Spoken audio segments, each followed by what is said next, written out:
Aí, pessoal, mais uma resolução. Considere os polinômios p de x igual a x ao cubo e q de x, que é igual a x ao quadrado mais x. O número de soluções da equação p de x igual a q de x no conjunto dos reais é... Bom, como ele está pedindo o número de soluções dessa igualdade, olha só, entre duas situações polinomiais ou entre duas funções, né? Eu posso considerar esse p de x como uma função p de x e aqui uma função q de x. Como ele quer o número de soluções, esse número de soluções, vou colocar aqui, ó, o número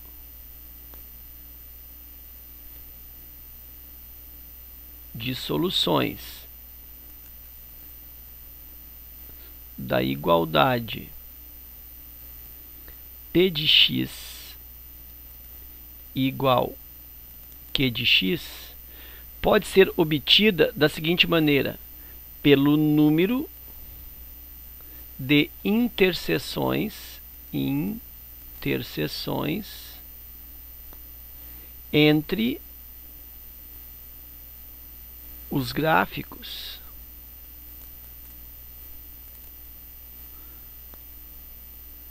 das funções p de x e q de x no mesmo sistema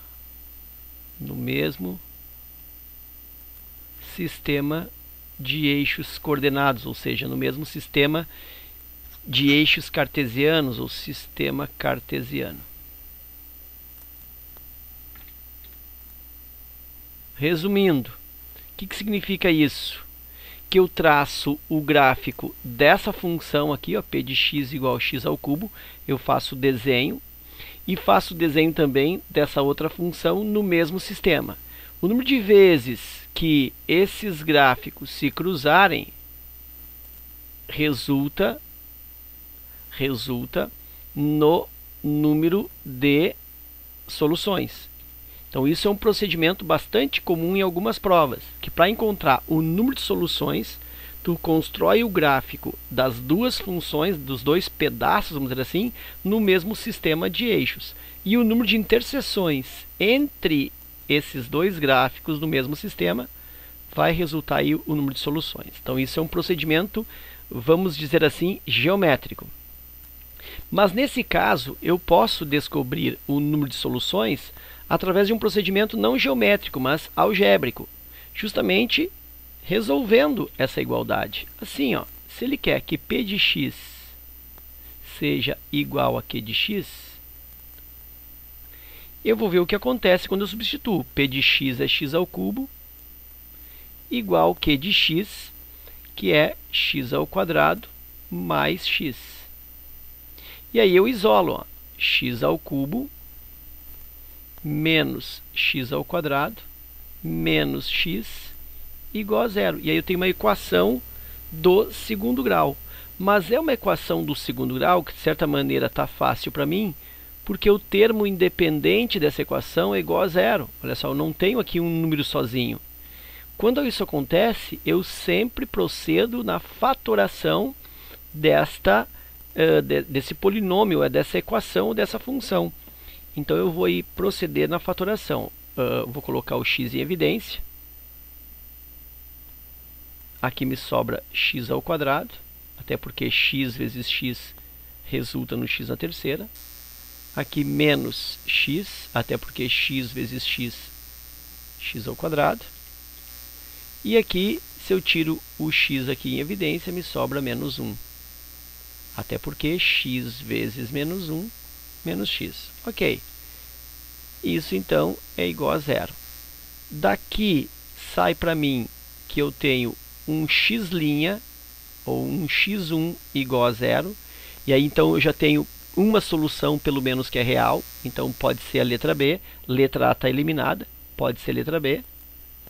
E o que é necessário para que seja a letra B? É necessário que, se eu resolver isso, ó, eu encontro aqui a ausência de x nos reais, quer dizer, os x não pertencem aos reais a partir desse polinômio aqui desse segundo grau. Então, se isso acontecer, se eu não conseguir raízes aqui, a resposta é letra B, eu só tenho uma raiz real.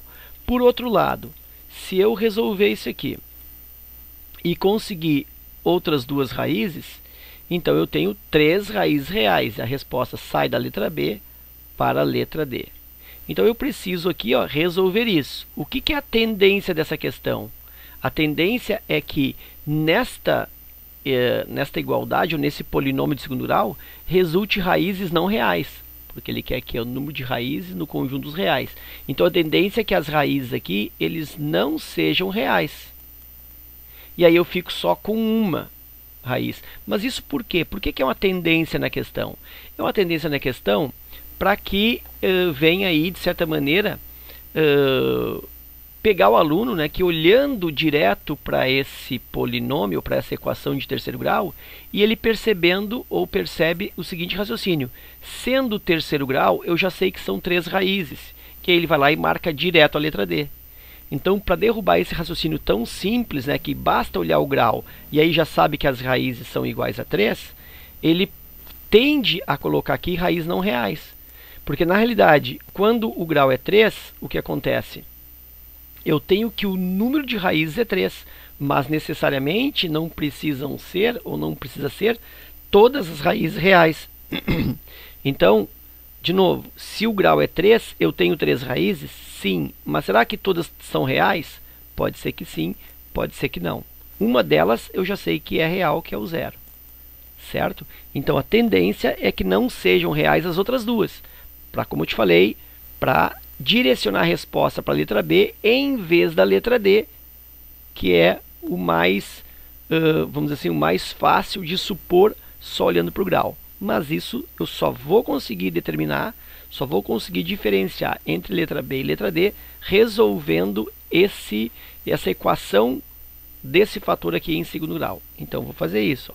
Eu vou destacar aqui x² menos x menos 1 igual a 0. Soma em produto aqui eu estou percebendo que está bem difícil de acontecer, né? Porque as raízes aqui não serão inteiras, né? Produto que dá 1 e a diferença entre eles ser 1 não tem como. Então, já vou direto aqui aplicar a fórmula de Bhaskara, x igual menos b menos 1 mais ou menos raiz quadrada de b quadrado menos 1 ao quadrado menos 4 vezes o a aqui, ó, invisível 1 e vezes o c menos 1.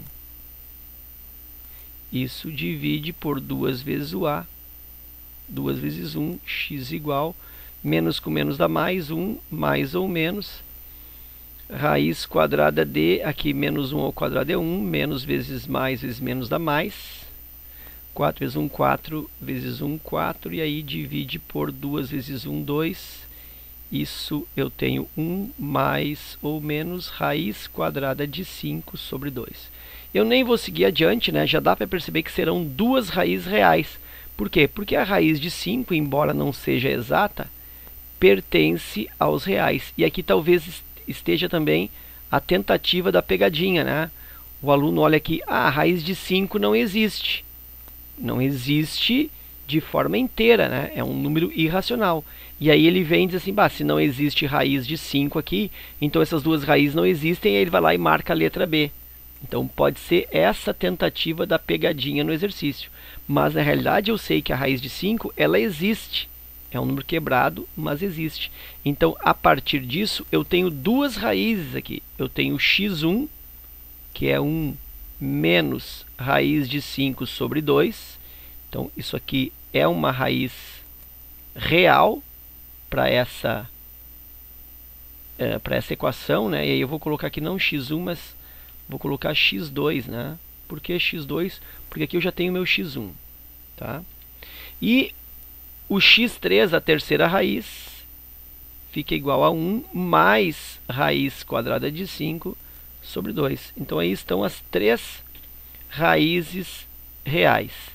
Eu tenho uma raiz inteira, que é o 0, e 2 raízes irracionais.